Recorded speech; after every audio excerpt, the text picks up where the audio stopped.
karena tanggal 7 Juli ya akan ada baptisan yang benar di Haleluya Ministry.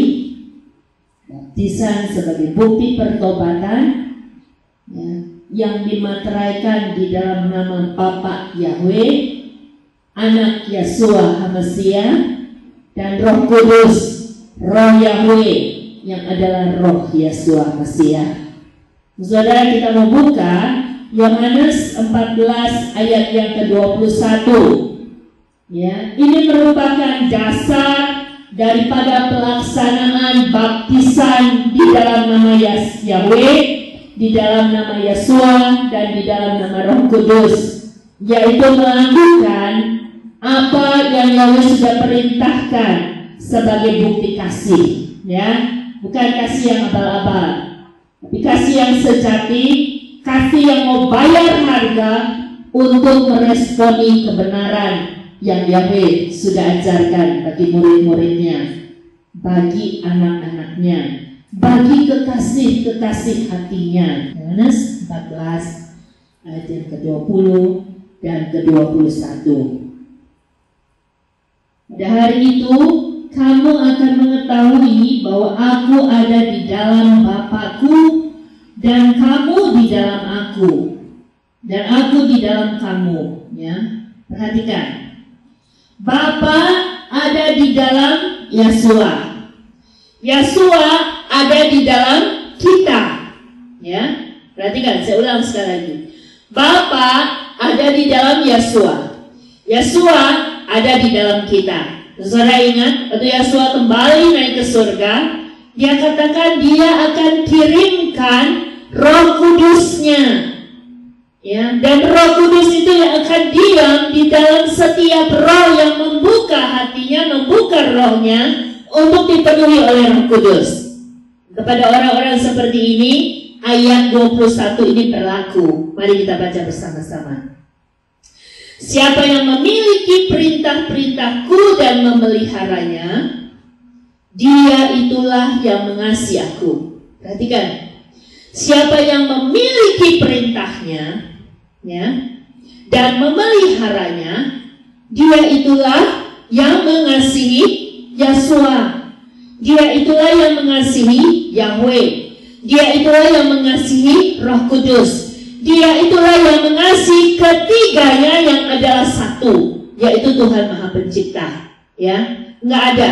Namanya satu, pribadinya satu, kuasanya satu, kemuliaannya satu, saudara. Ya, mari kembali kepada kitab suci dan kita akan belajar kebenaran yang sesungguhnya. Itu sebabnya Yeshua berkata, aku datang di dalam nama Bapa-Ku. Yohanes 5 ayat 43. Ya, dan Yahweh berkata, tidak ada juru selamat lain selain daripada aku. Yesaya 43 ayat 11. Dan ini hanya dapat dimengerti oleh manusia yang membaca firman dari Kejadian sampai Wahyu secara utuh, berurutan, berulang-ulang di sepanjang kehidupannya. Dan gak sekedar cuma baca, seperti membaca novel, tapi membaca di dalam kepenuhan Roh Kudus, membaca di dalam ketundukan akan Roh Kudus, membaca di dalam kasih kepada Roh Kudus. Maka ayat Yohanes 14 ayat 21 ini akan digenapi di dalam kehidupan saya dan saudara. Baca selanjutnya. Dan siapa yang mengasihi aku, ia akan dikasihi oleh Bapa-Ku. Dan aku akan mengasihinya dan akan menyatakan diriku kepadanya. Ini kebenaran yang harus kita renungkan. Benarkah dia telah menyatakan dirinya kepada kita jika namanya aja kita nggak kenal, saudara? Bagaimana kita mau berkata bahwa kita hidup di dalam kebenaran firman-Nya sementara namanya aja kita nggak kenal? Kita tolak, kita hujat, kita pertanyakan.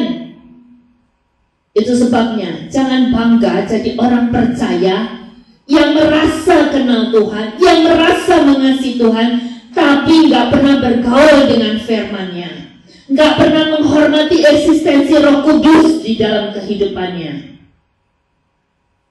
Kalau saudara nggak punya kerinduan untuk baca firman, Itu pertanda saudara harus minta Roh Kudus untuk sungguh-sungguh hidup di dalam rohmu, dan engkau hidup di dalam Dia, sehingga firman ini digenapi. Yesus berkata, yang mengasihi aku bukan yang cuma keluar masuk pintu gereja. Yang mengasihi aku bukan cuma yang sekedar rajin baca firman, tapi tetap dalam pengajaran dusta dan palsu. Yesus berkata, yang mengasihi aku adalah orang yang sekedar berbuat baik tapi tidak mengenal aku. Yesus berkata, barang siapa yang mengasihi aku, ia memiliki perintahnya dan memeliharanya. Jadi waktu kita berjalan dengan hikmat manusia, kita berjalan dengan pengajaran-pengajaran yang tidak berasal dari kebenaran firman, itu karena Roh Kudus sudah peduli akan roh kita. Oh, orang ini mencari kebenaranku. Lalu dia mengurapi orang itu. Dan orang itu belajar. Orang itu punya kerinduan. Orang itu datang ke tempat ibadah.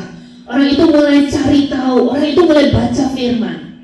Kalau itu dilakukan bukan untuk menipu Tuhan, bukan untuk merampok berkat Tuhan, bukan cuma sekedar untuk bagaimana supaya hidupku terpenuhi, hidupku diberkati, oh segala pergumulanku diselesaikan, penyakitku disembuhkan, mujizat terjadi dalam hidupku.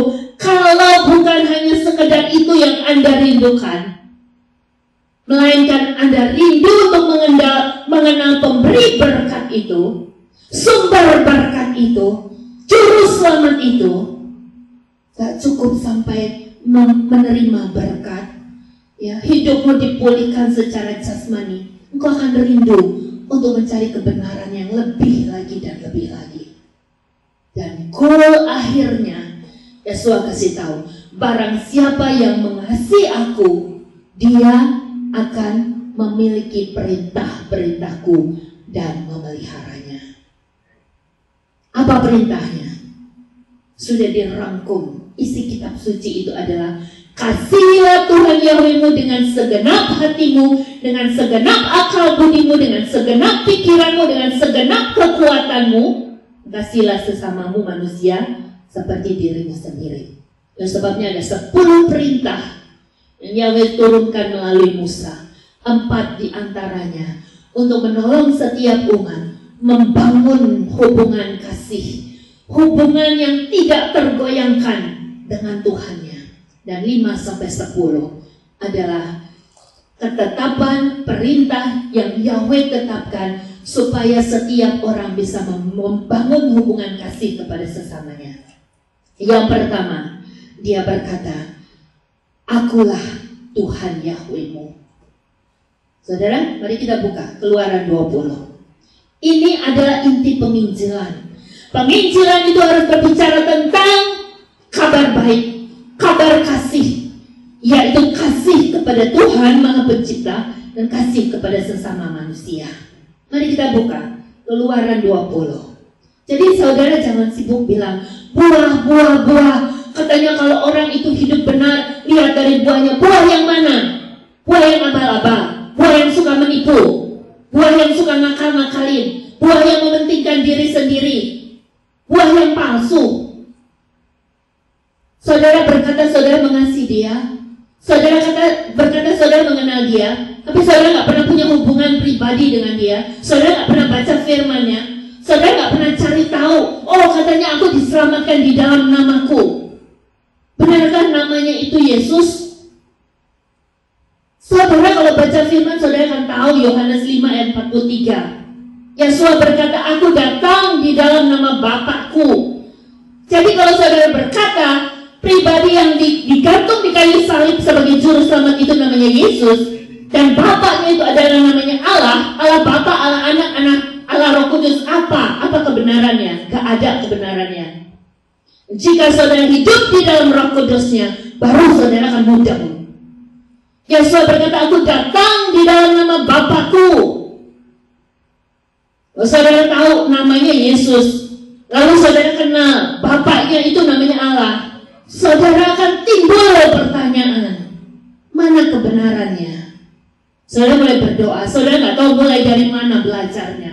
Saudara cukup rendahkan hati saudara, roh saudara. Saudara bertanya kepada Roh Kudus itu sendiri. Dia sanggup mengajar Anda.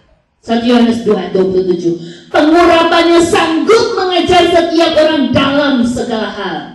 Cuma mengapa orang banyak udah layani Tuhan berpuluh tahun nggak ketemu kebenarannya? Karena dia nggak mau datang kepada Roh Kudus. Minta Roh Kudus membereskan motivasinya untuk mencari kebenaran itu. Saudara, ini yang saudara akan temukan ketika saudara datang kepada Roh Kudus dengan motivasi yang benar.